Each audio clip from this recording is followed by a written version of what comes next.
Hello, welcome to Sana nursing academic. तो आज हम बात करेंगे फंडामेंटल ऑफ नर्सिंग की थर्ड यूनिट के बारे में, history of nursing and nursing as a profession.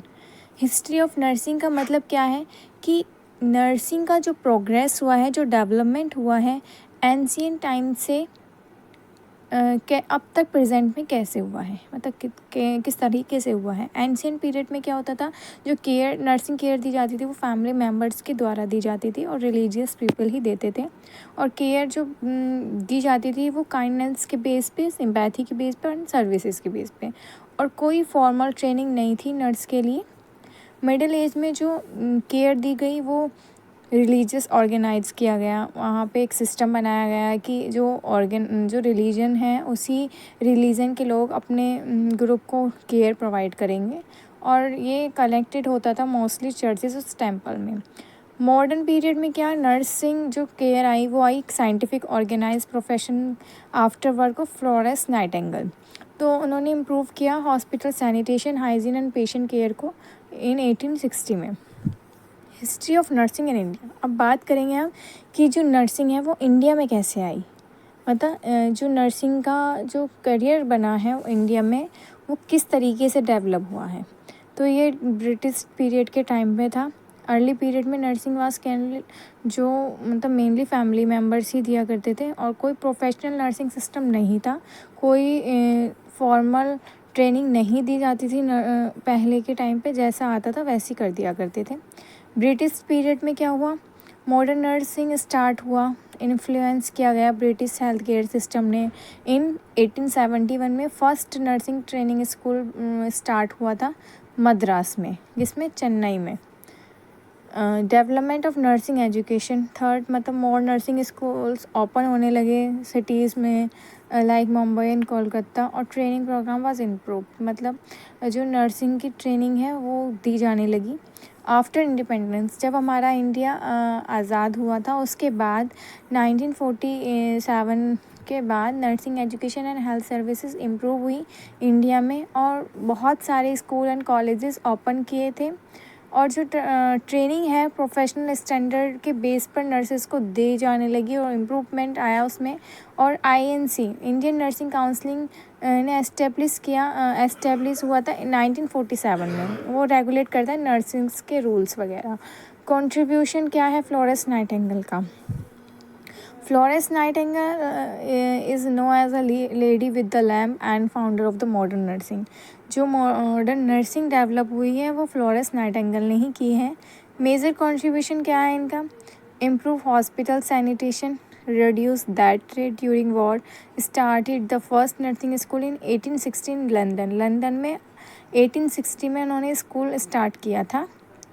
अब हम बात करेंगे नर्सिंग कि नर्सिंग क्या है, जिसके बारे में इतनी देर से पढ़ रहे हैं। तो क्या है nursing. According to Virginia Henderson, nursing is assisting the individual sick or well in the performance of activities contributing to health or recovery or to peaceful that he would perform unaided if he had the necessary strength, will or knowledge। ये बहुत most important definition है according to Virginia Hanson, इसको याद होना चाहिए।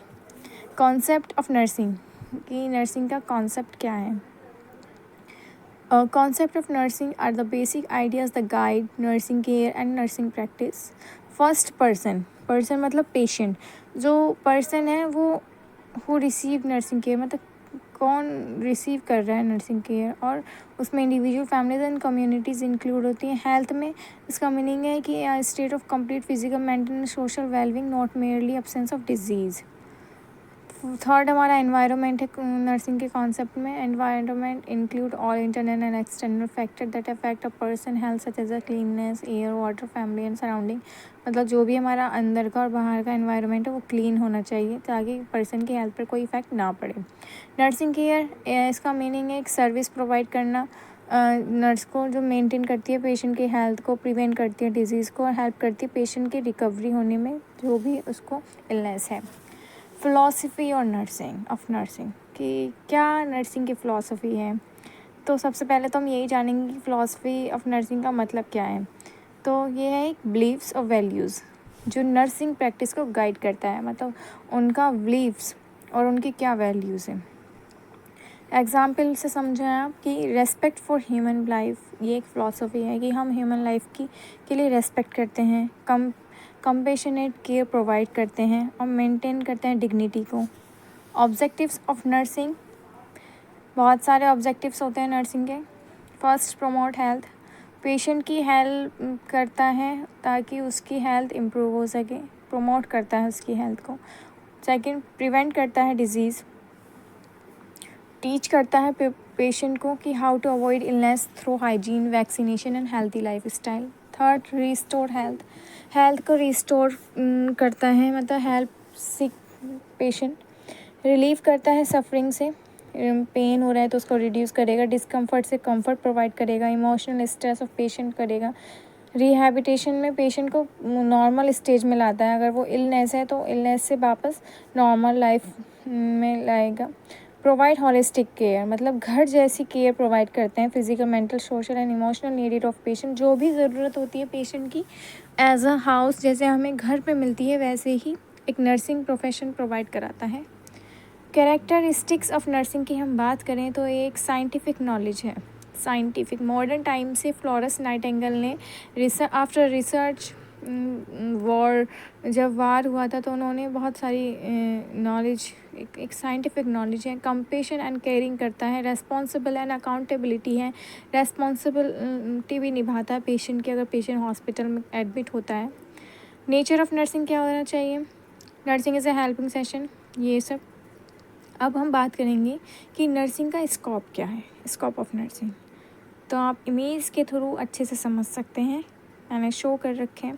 पहला है community health centre, यहाँ पे मतलब स्कोप से समझेंगे कि एक नर्स कहाँ कहाँ जॉब कर सकती है आफ्टर नर्सिंग। तो community health centre, research and education, military and industries, clinics, schools, hospitals. Function of nurse की हम बात करें तो बहुत सारे फंक्शन हैं, ये तो कुछ ही हैं जो इमेज में दिख रहा है, इससे भी अलग बहुत सारे फंक्शन होते हैं एक नर्स के। एजुकेटर का काम करती है, पेशेंट को समझाती है, पेशेंट के अटेंडर को समझाती है कि क्या डिज़ीज़ है, हर एक चीज़। हेल्थ प्रमोट करती है, हेल्थ के बारे में प्रमोट करती हैं कि ये सब अवॉइड करना है, ऐसे। एडवोकेट करती हैं, अगर पेशेंट परेशान होता है तो उसको एडवोकेट करती हैं। काउंसलिंग का काम करती हैं। Categories of nursing personal, professional nurse, auxiliary nurse, staff nurse, nursing supervisor, nursing educator. मतलब क्या है कि जो नर्सिंग पर्सनल है उसकी क्या क्या कैटेगरीज़ हैं।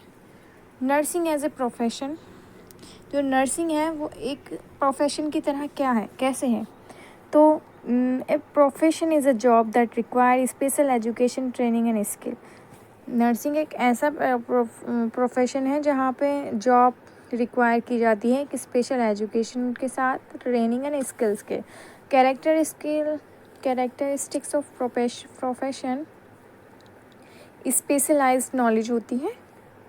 वैल्यूज़ इन नर्सिंग, तो मीनिंग क्या है, वैल्यूज़ ऑफ बिलीव्स, जैसे हमने फ़िलासफ़ी में देखा था क्या है, वो बिलीव्स है और वैल्यूज़ है, वही उसी का ही ये वैल्यूज़ इन नर्सिंग पार्ट है। तो प्रिंसिपल दैट गाइड बिहेवियर, हमारे बिहेवियर को गाइड करता है, जो वैल्यूज़ है। इंपॉर्टेंस है, help in ethical decision making. Second, improves quality of patient care, maintains professional behaviour.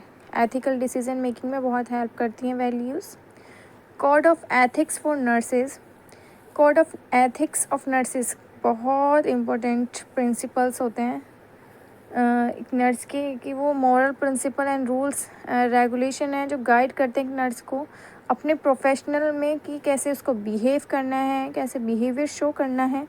तो ये हेल्प करता है कि नर्सेस को provide safe, respectfully and responsible care to patient, मतलब उसके लिए एक सेफ्टी रूल्स हैं ये। फर्स्ट है respect for human dignity, human की डिग्निटी की रेस्पेक्ट करनी है। Nurse must respect the life, dignity and rights of every patient, मतलब जितने भी पेशेंट एडमिट होते हैं हॉस्पिटल में उन सब की रेस्पेक्ट करनी है। Confidentiality, nursing must keep patient information private. अगर उसको कोई सीरियस डिजीज़ कंडीशन है तो वो बाहर ना बताएं, उसको प्राइवेसी में रखें। Provide safe and compassionate care, nurse should give safe care. आपको अगर ये वीडियो अच्छी लगी हो तो प्लीज़ लाइक करें, शेयर करें और कमेंट करें और मेरे चैनल को सब्सक्राइब करें। Thanks for watching.